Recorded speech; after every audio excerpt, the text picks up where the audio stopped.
The Torah says that Hashem has a hand, but isn't this just a metaphor? The Torah also says that Hashem loves us, but how can he have an imperfect human emotion? And what has this got to do with our relationship with him? In this video series, my goal is to release your mind and soul to be able to freely think about Hashem in the way the Torah talks about him.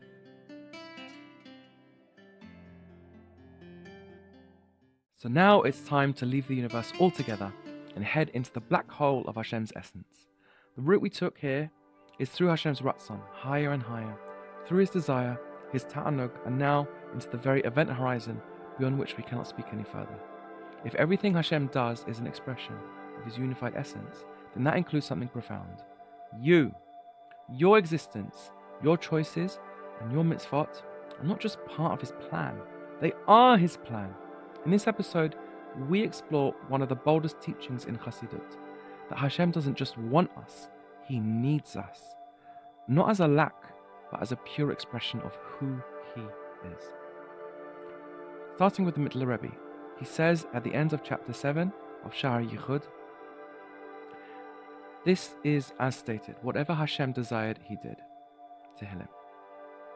Similarly, below in man, what difference is there between the aspect of his desire and essence? For example, Hashem's own desire for his essential self, his Atzmus, and the most final desire to actualize, i.e., even the last atom in Asiya, all came from and are rooted in one source.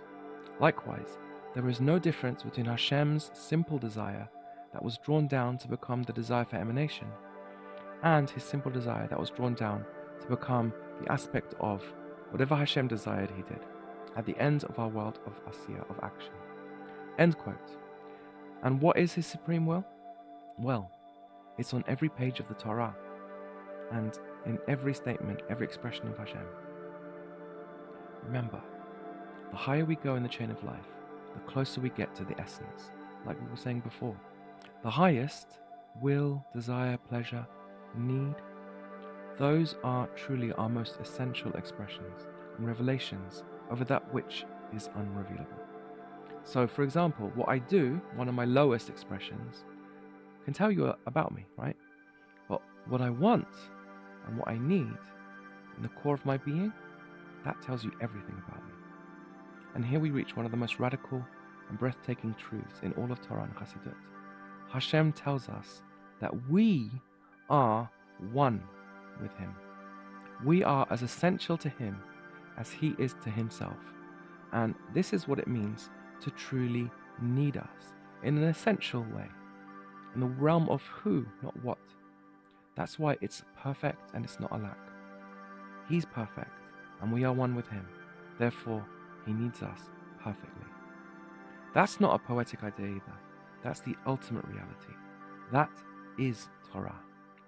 So now we can understand what it really means for Hashem to be one, unchanging and perfect, and yet still love us, desire us, and relate to us in a living, dynamic way, wanting new things from us every single day. None of this represents a change in him. Not at all. From his side, there is only one thing, one pure desire, one will, you. He wants you. Kol Chad. He needs you. All the rest, every detail in Torah, every mitzvah, every expression of love, anger, forgiveness, or closeness, is not a contradiction to that unity. It's an expression of it. Not a change, but a revelation of the essential desire as it unfolds in time and space, in every specific and in every detail. And even the fact that he expresses himself in so many ways does not mean they are separate from his desire. Quite the opposite. Kol asher chafetz Hashem asa. Everything he does is a revelation of his one simple want, which is, as we said, a revelation of him.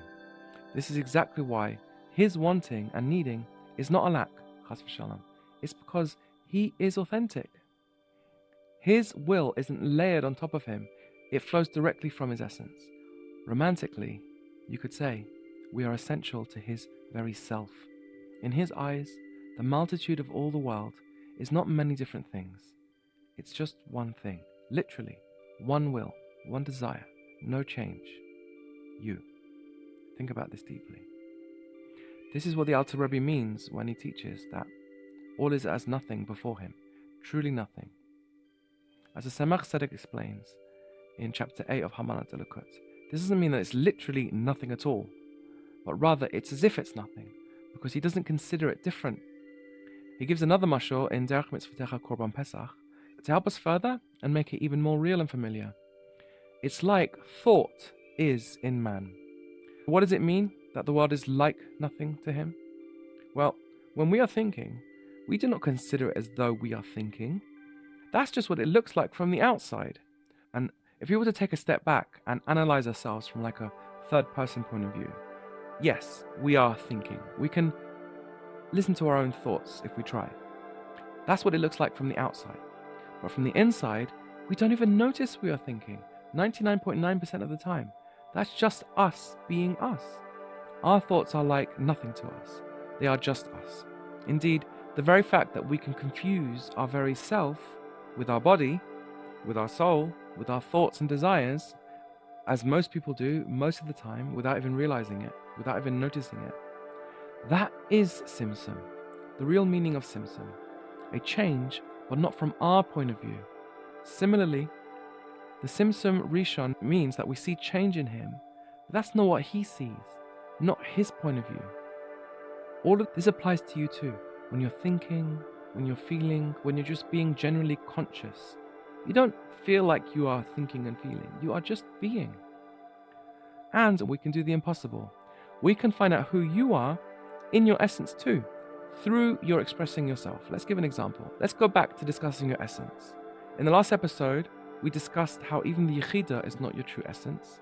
It's actually called in the sources your Etzem, Neshama, Mamash.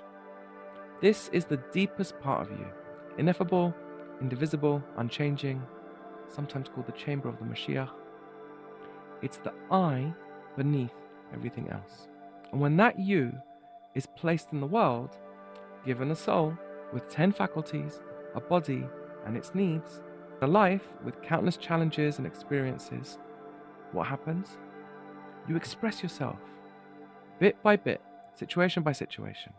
And every time, if you're being real, if you're acting with authenticity, what comes out is you, not someone else, not a script, but you. We get to see what you would do in that situation, and that is a revelation of you. We could put you in 10 different situations, and in each one, you would reveal a different aspect of your deeper self. And even though each action is different, they are all yours. They all reflect your essence. That's how we come to know who you truly are. Of course, you have free will. You can choose to act differently in each situation, and maybe sometimes even inauthentically. But that doesn't negate your essence. It is what reveals it.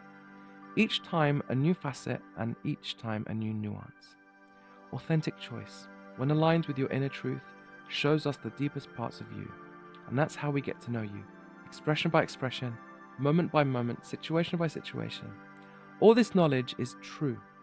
And even if it might take forever to truly get to know you this way, every authentic action is a window into the real you. And the same is true, lahavdil, and with infinite reverence, about Hashem. Hashem, may he be praised forever and ever, found a way to reveal the unrevealable, and for him is by studying his Torah. When Hashem acts, he is always being authentic. As such, he reveals himself, and we also know that he's perfect.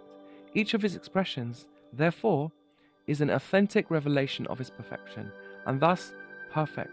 Every one of his authentic actions, whether it be what he wants, feels, or does in every situation, is always flawless, perfect. This is what Rabbi Albo was saying in the Ikarim quoted before. His expressions are absolutely perfect without any deficiency. That's what it means when we say that the Torah reveals his essence. After all, the Torah's ways are perfect. His kindness is perfect, his wisdom is perfect, his goodness is perfect, his caring is perfect, and his love is perfect, which means that it's vulnerable love, real and caring, not a metaphor, not a symbol, but a perfection expressed. And his caring, as we said, is authentic and perfect, as we saw in another video on my channel. So this is what Hashem's perfection means, and more. It means that he can express himself in infinite ways, through infinite sphirot or through none at all.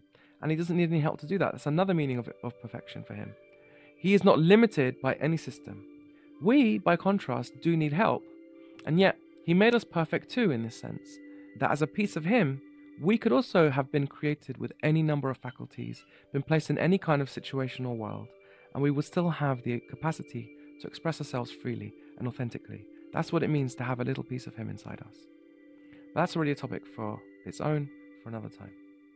So in this episode, we explored the radical truth that Hashem's will to create, to relate, to reveal himself isn't a contradiction to his unity. It's his deepest expression. And what does he want more than anything?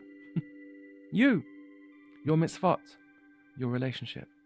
And that's not poetic, that is Torah. And while the idea that Hashem needs us may sound strange at first, we can now see it clearly. It's the ultimate revelation of his essence.